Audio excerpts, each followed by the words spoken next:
خدا میں قتل ہو جانے والے کو مر جانے کے باوجود بھی مردہ نہیں سمجھنا ہے. اس کو کیسے سمجھا جائے کہ احادیث نے آگے بڑھ کر 6 عدد شہید اور آپ کے حوالے کر دیا. توجہ چاہتا ہوں اگر آپ نے اس بات پر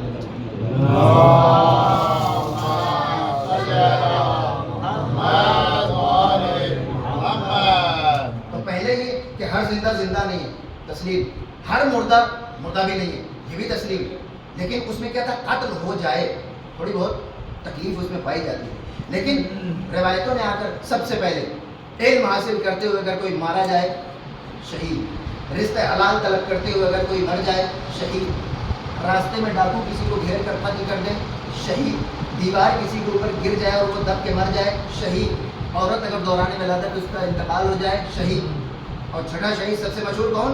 اللہ ومن مات علی حب آل محمد مات شہیدا. ایسا بات پڑھے پر محمد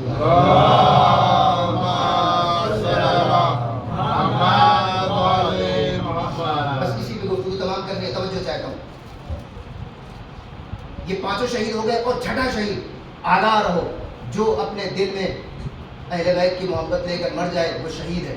اور یہ ان روایتوں میں سے ہے جو مستند ہے، کسی فرقے کا کوئی مسئلہ نہیں ہے، کسی مسلک کا کوئی اختلاف نہیں ہے سب. اور کمال یہ ہے کہ اگر آپ غور کریں کہ اللہ نے جس کو شہید کیا، توجہ سنیے گا کیونکہ اس کا جواب آپ کو دینا ہے. ایک شہید اللہ نے دیا، 6 شہید روایتوں نے دیا. تو اب اگر کوئی سملیرٹی یا کامن فیکٹر یا وجہ اشتراک اگر آپ دکھا سکتے ہیں تب تو سامنے والا مان لے گا کہ وہ بھی شہید یہ بھی شہید. لیکن اگر آپ کوئی کامن ویلیو نہیں دکھا پائے تو ہمارے اوپر پہلے اعتراض ہوتا ہے کہ یہ مفت میں جنتیں بانٹتے ہیں. تو ہمیں یہی دیکھنا ہے کہ اللہ کے شہید میں اور روایتوں والے شہید میں کیا مشترک ہے. اس وجہ سے یہ اشتراک ڈھونڈنے کی ضرورت اس وجہ سے پڑی، ورنہ اگر اللہ نے شہید کر دیا روایت میں شہید کر دیا دونوں مان لیجیے آپ. یہ وجہ تلاش کرنا یوں بھی ضروری ہے کہ ان دونوں شہداء کا فقہی حکم بالکل الگ ہے، زمین آسمان کا فرق ہے. جو اللہ کی راہ میں قتل ہو جائے اس کے بدن سے خون کا ایک ذرہ بھی صاف نہیں کیا جا سکتا، اس کو غسل نہیں دیا جا سکتا، اس کا وہ لباس بھی تبدیل نہیں کیا جا سکتا. روایتوں میں ہے کہ شہید اپنے اسی عالم میں اپنے پروردگار عالم سے ملاقات کرتا ہے، اس کا خون اس کا زیور ہے. اور یہ جو شہداء ہے روایت والے ان کے بدن سے نجاست کا ایک ایک ذرہ دور کرنا ہر ایک کے اوپر واجب ہے جب تک کہ کوئی دور نہ کرے. اس کو کفن پہنانا پوری بستی کے اوپر واجب ہے جب تک کہ کوئی پہنا نہ. تو فقہی حکم میں تو زمین آسمان کا فرق ہے. آپ سوچ بھی نہیں سکتے کہ آپ کسی کو خون کے ساتھ دفن کر دیں گے اور اللہ کی راہ میں جو مر جائے اس کے بدن سے خون صاف کرنے کی بھی اجازت آپ کو نہیں. تو اب شبہ پیدا ہوتا ہے کہ ایسا تو نہیں کہ شہید بھی صرف وہی ہو اور یہ کمپلیمنٹری ہو اور فرمان ہے. تو اب ہمیں صرف آیت اور روایت کے شہید لفظ سے کسی کو ہم مطمئن نہیں کر سکتے کیونکہ ایک فرق تو ہم پہلے ہی مانے بیٹھے ہیں تو آپ کو پلٹ کر کہہ دے گا. اب ہمیں کوئی وجہ اشتراک دکھانی پڑے گی. اگر آپ غور فرمائیں پوری توجہ کے بعد تلاش کریں کہ کیا چیز کامن ہے تو ایک چیز نظر آتی ہے تکلیف. مر جانا بھی کامن ہے لیکن مر جانا تو ایسی چیز نہیں ہے کہ آپ 6 لوگوں کو شہید کہیں اور باقی جو 6 لاکھ لوگ مر رہے ہیں انہیں آپ شہید نہ کہیں. تو وہ تو چیز ایک وجہ اشتراک نہیں بن سکتی. اس کے بعد جو چیز بن سکتی توجہ سنیے گا اللہ والے شہید میں اور یہ شہید ان کے سارے ثواب کے لیے بھلے کوئی ایسا ہے تو کہہ دے کہ ہمارا مرحوم مثلا شہید نہیں ہے ہم سب کہتے ہیں تو ہمیں وہ کامن ویلیو بھی تو دکھانی پڑے گی. ایک اللہ کا شہید اور یہ 6 شہداء اس میں کیا چیز ہے کامن. بڑی تحقیق کے بعد اگر آپ غور و فکر کریں تو بھی آپ ایک چیز تلاش کر سکتے ہیں وہ ہے تکلیف. علم حاصل کرنا تکلیف. رزق حلال کمانے والے کو شہید کہا جا رہا ہے ہم تمام جانتے ہیں کہ بہت آسان بات نہیں ہے. دیوار کے نیچے دب کر مر جانے والا شہید اگر کہا جا رہا ہے تکلیف کی وجہ سے. عورت اگر ولادت کے دوران اس کا انتقال شہادت کا درجہ دیا جا رہا ہے تو ہے تکلیف کی وجہ سے. ڈاکو اگر کسی گھیر کر لیکن وہ جو چھٹا شہید ہے توجہ چاہیے اس میں کون سی تکلیف ہے. ممکن ہے تکلیف ہو ممکن ہے تکلیف نہ ہو لیکن اگر بغیر تکلیف کے کوئی محبت اہل بیت اپنے سینے میں رکھ کر مر جائے تو وہ شہید کہا جائے گا یا نہیں کہا جائے گا. اگر آپ کہیں کہ نہیں کہا جائے گا بحث ختم. لیکن اگر آپ کہتے ہیں کہ اگر وہ اپنے ایئر کنڈیشن روم میں اپنے آرام دہ بستر پر سکون کے عالم میں مر گیا تب بھی شہید کہا جائے گا. مسئلہ یہاں اور فرمان.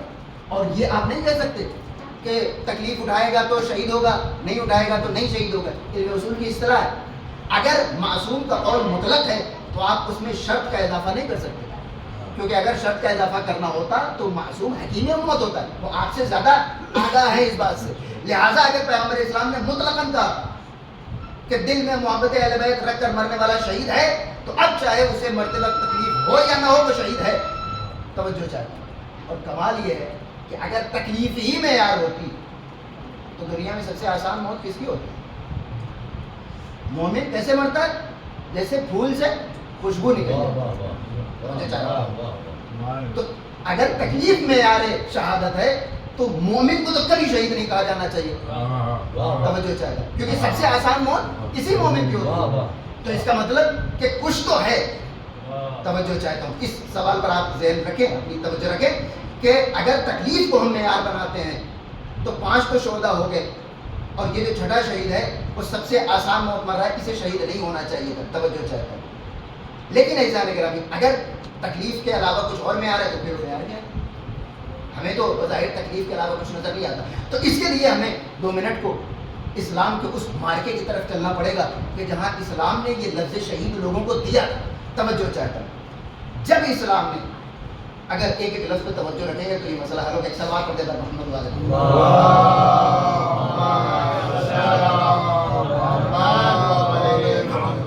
البتہ یہ ان لوگوں کی بات ہے کہ جن کی زندگی اور موت انڈیویجول ہے، اپنے مرحلے تک ہے.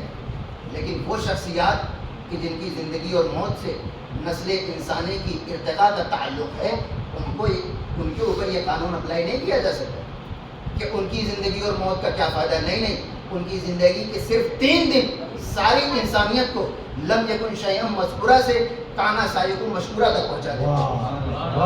لہذا ان کو قیاس نہ کیا جائے. یہاں بات ہماری اور آپ کی ہو رہی ہے. جنگ بدر مسلمانوں کو نکالنا ہے جنگ کرنے کے لیے، ورنہ وہ مدینے میں آ جائیں گے. اب وہ انصار بیچارے جو لڑنا بیڑنا نہیں جانتے تھے، پیغمبر اسلام کے ساتھ مہاجرین کی تعداد مختصر ہے، لڑنا ہی نہیں لوکل لوگوں پر. تو اب یہ زبانی طور پر کہنے پہ تو نہیں نکلے گی. لہٰذا اسلام نے 2 عدد لفظیں دے دی.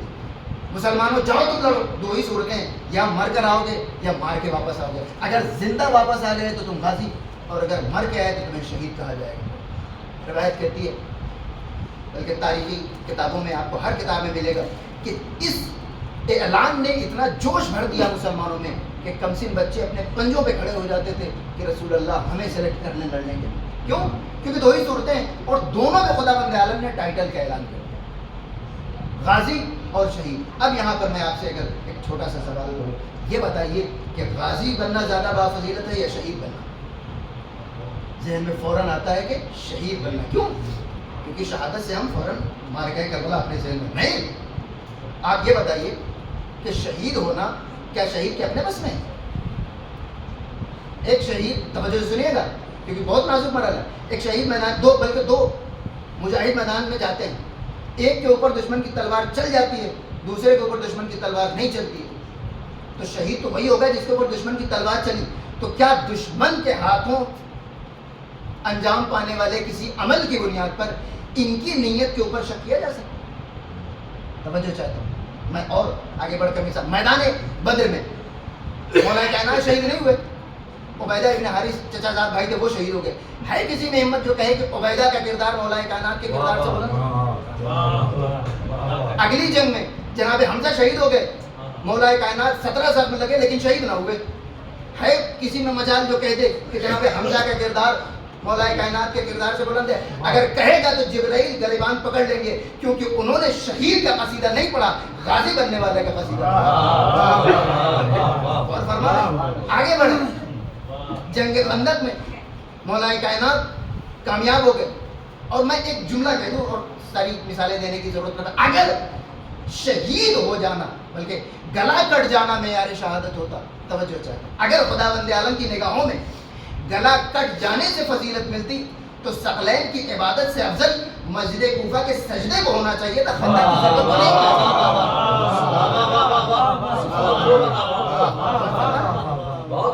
یعنی معیار بزرگی اور معیار فضیلت خداوند عالم کی نگاہ میں گلے کا کٹنا نہیں ہے، گلے کو کٹنے کے لیے آمادہ رکھنا ہے. توجہ چاہیے. تو اب جس شہید نے جتنی نیک نیتی کے ساتھ اپنا گلا کٹنے کے لیے آمادہ رکھ دیا، اس کو خداوند عالم وہ درجہ دے گا۔ ایک اور مثال دے دوں، میدان کربلا میں امام حسین اسلام شب عاشور کہتے ہیں، مفصل خطبہ ہے کہ میں یہ دیکھتا ہوں، میری نگاہیں دیکھ رہے ہیں کہ کل میرا اور ان کا مقابلہ ہونے والا ہے، یہ میرے سر کے طالب ہیں، تمہارے سر کے طالب نہیں ہیں، تم یہاں تک آئے جا سکتے ہو، میں تمہاری جنت کی ضمانت لیتا ہوں۔ کوئی انصاف سے بتائے کہ ابھی اصحاب نے کیا کیا ہے، کون سا عمل انجام دیا کہ جس کی بنیاد پر وہ چیز کہ ہم 60-70 برس عمل انجام دینے کے بعد بھی اس کو یقینی نہیں کر پاتے۔ اور امام حسین شب عاشور ابھی ایک معمولی سے تیر بھی نہیں چلا، اور آپ کہہ رہے ہیں کہ تم جنت پہ جب تک تم نہ داخل ہو جاؤ گے میں نہیں داخل ہوں۔ کس بنیاد پر یہ جنت مل رہی؟ اسی جذبے کی بنیاد پر کہ جس نے مولا کائنات کو بغیر سر کٹائے شہداء پر فضیلت دی۔ اب اگر یہ بات طے ہو گئی کہ خداوند عالم کی نگاہ میں گلا کٹانا معیار فضیلت نہیں ہے، بلکہ خلوص نیت سے گلا کٹنے کے لیے آمادہ رکھنا خداوند عالم کی نگاہ میں معیار شہادت ہے۔ اب پلٹ کر آئیے ان 6 شہداء کی طرف، ہم یہ دیکھتے ہیں کہ علم حاصل کرنے والا علم حاصل کرنے نکلا ہے، مرنے نہیں نکلا ہے۔ رزق حلال کمانے والا تکلیف بھلے اٹھاتا ہے، رزق حلال کمانے نکلا ہے، مرنے نہیں نکلا ہے، لیکن آپ کو اپنے آرام دہ بستر پر سکون کے عالم میں مر جانے کے باوجود پیغمبر اسلام آپ کو شہادت کا درجہ دے رہے ہیں۔ تو اس کا مطلب یہی ہوا کہ محب اہل بیت ہونے کا مطلب ہماری نگاہوں میں کچھ بھی ہو، پیغمبر اسلام کی نگاہ میں حقیقی محب اہل بیت وہی ہے جو ساری زندگی اپنی گردن کو امر امام پر کٹنے کے لیے آمادہ ہے۔ اگر یہ خلوص نیت پایا جاتا ہے تو اسی خلوص نیت نے مولا کائنات کو مجاہدین پر فضیلت دی، اسی خلوص نیت نے شب عاشور بغیر کچھ کیا اصحاب حسین کو جنت عطا کی۔ یہی خلوص نیت آپ کو بنا کسی تکلیف کے جنت سے ہمکران کرا سکتا ہے۔ لیکن اگر یہ خلوص نہیں ہے، خدا نہ خواستہ، اگر فرض کیجیے ایک انسان امام اگر حکم دے گا تو میں سوچنے لگوں تو پھر کسی تکلف میں نہ رہے گا، پھر وہ شہادت بھی نہیں ہے، کیونکہ شہادت اسی بنیاد پر ہے کہ گلا کٹے یا نہ کٹے آپ کی زبان سے یہ جاری ہوتا رہے، یا لیتنا کنا معکم فنفوز معکم فوزا عظیما۔ اے اصحاب حسین، ہم وہاں تو نہ تھے، لیکن آج اگر میدان کربلا سج جائے تو ہم سعید و سہیل کی طرح اپنی گردنیں قربان کرتے ہیں۔ جب تک یہ جذبہ سلامت ہے، یہ آپ کو شہادت کے درجے پر پہنچانے کے لیے کافی ہے۔ اور یہ کوئی پہلا واقعہ نہیں ہے، اس کے پہلے یہ ہو چکا۔ یہی وجہ ہے کہ وہ جو 5 شہداء ہیں ان کے یہاں تکلیف تو ہے لیکن تکلیف کا ارادہ نہیں۔ یہاں تکلیف بھلے نہ ہو لیکن تکلیف کے لیے آمادگی جنگ بدر والی ہے۔ ایک صلوات پڑھ دے بر محمد والے۔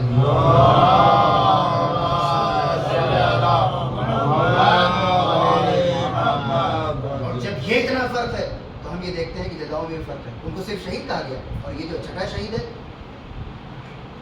مما تعالیٰ حب آل محمد ماتا شہیدہ، مما تعالیٰ حب آل محمد ماتا مغفورہ۔ فخر الدین رازی نے تفسیر کی، مما تعالیٰ حب آل محمد ماتا طائبہ، مما تعالیٰ حب آل محمد فتح فی قبرہ بابان الی الجنہ، مما تعالیٰ حب آل محمد یزف الی الجنۃ کما تزف العروس الی بیت صاحبہ۔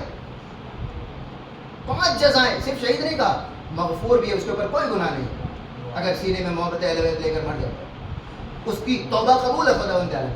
اس کی قبر میں 2 کھڑکیاں یا دروازے جنت کی طرف کھول دیے جائیں گے تاکہ وہ قبر سے ہی جنت کا مشاہدہ کر لے۔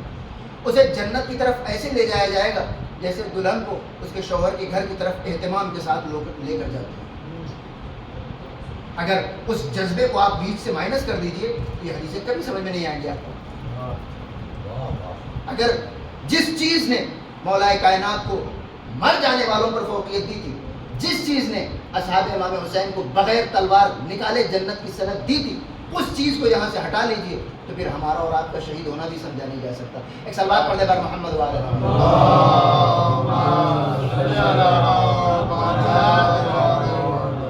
نے اپنی گفتگو تمام کی، میدان کربلا میں امام حسین صلی اللہ علیہ وسلم نے جن لوگوں کو جمع کیا تھا وہ اسی جذبے کی معراج پر، اور کوئی فرق نہیں تھا۔ یعنی معصوم اور غیر معصوم کا فرق تو ظاہر ہے، اس کو نہیں مٹایا جا سکتا، لیکن یہ جو غیر معصومین ہیں، ایک جملہ عرض کرتا چلوں کہ معصوم کا کردار ہمیشہ ایک جیسا ہو، توجہ سنیے۔ لہذا میدان کربلا اگر بہت سے معصومین کی جنگوں کے باوجود ممتاز ہے تو اس کا مطلب یہ نہیں ہے کہ میدان کربلا میں معصوم نے اپنے عمل کو کچھ اونچی معراج پر پہنچا دیا تھا. نہیں، کربلا اپنے غیر معصومین کی وجہ سے ممتاز ہے. کیوں؟ کیونکہ دوسرے میدانوں میں امام حسین نے کہہ دیا لا ارا اصحابا افضل من اصحابی باقی. جیسے صحابی مجھے ملے ویسے صحابی کسی اور کو نہیں ملے. پیغمبر اسلام نے حتیٰ یہ کہ صحابہ تو تھے، اچھے بھی تھے، نیک بھی تھے، لیکن اصحاب امام حسین کی طرح 100% نہیں تھے. یہ جو 100% والی چیز ہے وہ صرف اور صرف کربلا میں نظر آتی ہے، نہ اس کے پہلے کسی جنگ میں نظر آئی، نہ اس کے بعد کسی جنگ میں نظر آئی. امام نے فرمایا کہ ایسے صحابی مجھے ملے، کسی کو نہیں. اور یہی وجہ ہے کہ جب امام حسین اسلام نے ضمانت لے لی جنت کی، کون ہے جو کہہ سکے کہ اگر کوئی اٹھ کر چلا جاتا تو امام حسین اسلام ناراض ہو جاتا ہے؟ کوئی کہہ سکتا ہے کہ شب عاشور امام حسین کہہ رہے ہیں چلے جاؤ؟ اب اگر کوئی واقعی اٹھ کے چلا جاتا تو کیا کربلا کے بعد ائمہ طاہرین ان سے ناراض ہو سکتے تھے؟ نہیں، کوئی سوال نہیں. کیونکہ ہماری طرح کوئی تکلفاً جملہ دکھاوے کے لیے تھوڑی بولتے ہیں ائمہ طاہرین. یعنی یقیناً دل سے کہہ رہے تھے اگر کوئی چلا جاتا تو نہ اسے دنیا میں کوئی مشکل تھی اور نہ اس کی آخرت کو کوئی خطرہ تھا. اس کے باوجود بھی رکاب امام حسین نے لڑ کر یہ بتا دیا کہ اگر ہمیں بغیر کچھ کیے جنت مل رہی ہے تو دل کے اس جذبے کی بنیاد پر مل رہی ہے جو عمل کی ضمانت ہوتا ہے. ایک صلوات پڑھ دے بار محمد و آل محمد.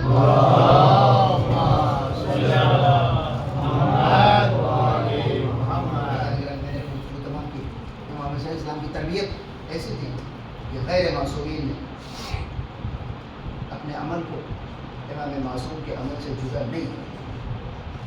کربلا اطاعت کا مرقع ہے کہ جس کی مثال ہمیں میدان کربلا کے نہ پہلے ملتی ہے اور نہ میدان کربلا کے بعد ملتی ہے.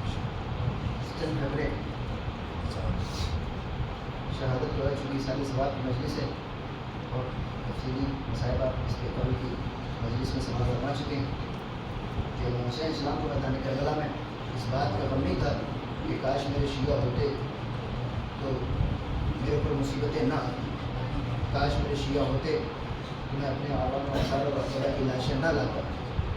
امام حسین اسلام نے جب یاد کیا تو ایک جملہ کہا اے میرے شیعوں کاش تم میدان کربلا میں ہوتے تو دیکھتے کہ میں اپنے 6 مہینے کے بچے کے لیے کیسے پانی کرتا. کربلا میں امام حسین اسلام کو اس بات کا احساس نہیں تھا، اس بات کا غم نہیں تھا کہ میں پیاسا ہوں. مولا کو اس بات کا غم تھا کہ کوئی میری پیاس کا احساس کرنے والا نہیں، کوئی یہ بھی نہیں کہنے والا ہے کہ ہائے حسین کتنے پیاسے ہیں اجر کو. بس ایک فقرہ مسائب کا انہیں یہ کافی ہے. امام حسین علیہ السلام جب شہادت کا آخری مرحلہ آیا امام حسین اسلام نے میدان کربلا میں پہنچتے ہی آپ کو نہیں یاد کر لیا، ساری شہادتیں گزر گئی آپ کو یاد نہیں. بالکل آخری مرحلہ کہ جب امام حسین علیہ السلام آپ کو یاد کرتے ہیں. عزیزانو زندگی میں ایک وہ وقت آتا ہے کہ جب انسان صرف اپنے آپ کو یاد کرتا ہے اور وہ وقت ہوتا ہے کہ اس کی جان جاتی ہے. اس وقت حتیٰ کہ انسان اپنی اولاد کو بھول جاتا ہے، صرف یہ سوچتا ہے کہ کسی طرح یہ موت اپنے سر سے ٹال دی جائے. امام حسین اسلام نے اس آخری مرحلے پر اپنے چاہنے والوں کو یاد کیا. اے میرے لال شہید سجاد دن مدینے جانا، میرے چاہنے والوں کو میرا سلام کہہ دینا اور ان سے کہنا کہ کبھی ٹھنڈا پانی پیے تو میرے بابا کی پیاس کو یاد کرو. اجرکم اللہ جزاکم ربکم خیر الجزا. ہم اور آپ تو نہ تھے کہ میدان کربلا میں امام حسین کی پیاس کا احساس کرتے، لیکن میدان کربلا میں ہماری نیابت میں 2 شخصیتوں نے امام حسین کی پیاس کا بخوبی احساس کیا. ایک جوان لال علی اکبر جیسے ہی اپنی زبان اپنے بابا کے دہن میں دی فوراً پیچھے ہٹ گئے. بابا آپ کی زبان تو مجھ سے بھی زیادہ خشک ہو چکی ہے، جزاکم ربکم خیر الجزا. دوسرا مرحلہ وہ آیا کہ جب امام حسین چاروں طرف سے تیر و تبر اور نیزوں کے حملوں کی تار نہ لا سکے، ذوالجلال نے کیا دیکھا کہ اب میں راکب دوشک پیغمبر کو اپنی پشت پر محفوظ نہیں رکھ سکتا، اپنے دونوں قدموں کو جھکا دیا. امام حسین علیہ السلام پشت فرس کی بلندی سے سرزمین گھر میں کربلا پہ تشریف لائے. ذوالجلال نے اپنی پیشانی کو امام حسین کے خون سے رنگین کیا، خیموں کی طرف چلا. اب سیدانیوں نے دیکھا سواری تو آ رہی ہے لیکن سوار موجود نہیں ہے، ذوالجلال تو ہے لیکن حسین نہیں ہے. اجرکم اللہ. عزادارو ایک لمحے کے لیے میدان کربلا میں بلکہ کوئی بھی میدان ہو، تاریخ کے میدان میں وہ باتیں نہیں لکھی جاتی جو ساری ایک جیسی ہوتی ہیں. وہ واقعات، وہ الفاظ درج کیے جاتے ہیں جو دوسروں سے مختلف ہوں. اب ذوالجلال آ رہا ہے،